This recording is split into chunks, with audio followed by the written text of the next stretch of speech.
তিস্তা নদীর মূল স্রোত বাম তীর ঘেঁষে প্রবাহিত হওয়ায় ভাঙনের তীব্রতা ক্রমেই বাড়ছে। কুড়িগ্রামের রাজারহাট উপজেলার বিদ্যানন্দ ও ঘড়িয়ালডাঙ্গা ইউনিয়নের বড় দরগা, খিতাবখা, চরখিতাবখা, কালীর মেলা, চতরা, বসুনিয়া পাড়া ও কুমার পাড়ায় ২ কিলোমিটার এলাকা জুড়ে দেখা দিয়েছে ভাঙন। গত কয়েকদিনে এসব গ্রামে ৩৩টি পরিবার ভিটেমাটি হারিয়ে গৃহহীন হয়েছে। ভাঙনের কবলে পড়েছে বিদ্যালয়সহ বিভিন্ন স্থাপনা। এছাড়া পার্শ্ববর্তী উলিপুর উপজেলার থেতরাই, পাকার মাথা ও সাধুয়া দামারহাট এলাকাতেও তিস্তার ভাঙন চলছে।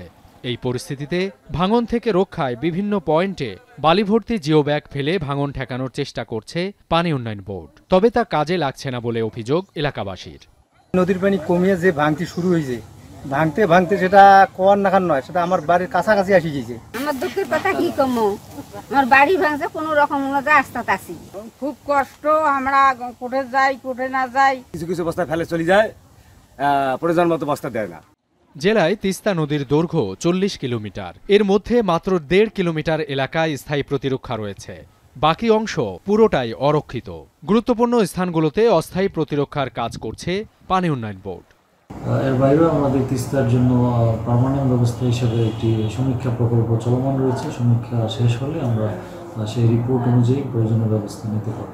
জেলা ত্রাণ ও পুনর্বাসন অধিদপ্তর জানিয়েছে, চলতি মৌসুমে এ পর্যন্ত রাজারহাটে ৩৩টি পরিবার, উলিপুরে ১১৯টি পরিবার, রৌমারীতে ২০০ পরিবার এবং সদরে ৩৩৬টি পরিবার ও রাজীবপুরে ১৬৫টি পরিবার সহ মোট ৮৮৩ পরিবার গৃহহীন হয়েছে।